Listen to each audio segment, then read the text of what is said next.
خوش آمدید۔ آج کے اس کاسٹ میں ہم ایک بہت ہی دلچسپ موضوع پر بات کرنے جا رہے ہیں، اور وہ ہے غصہ۔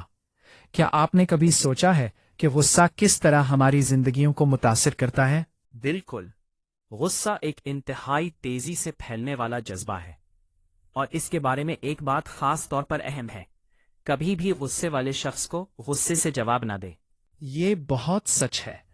اس طرح ہم صرف اس کی جذباتی حالت کو اور بھی بگاڑ دیتے ہیں۔ کیا آپ نے کبھی محسوس کیا ہے کہ غصے کا جواب دینے سے صورتحال کیسے بگڑ سکتی ہے؟ جی ہاں، اور اس کے پیچھے اکثر ایک دفاعی میکانزم ہوتا ہے۔ غصہ اکثر درد، بے بسی یا محرومی کی علامت ہوتا ہے۔ بالکل۔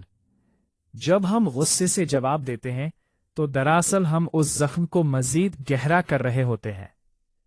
تو سوال یہ ہے کہ ہمیں اس وقت کیا کرنا چاہیے؟ ہمیں خاموشی اور نرمی سے جواب دینا چاہیے۔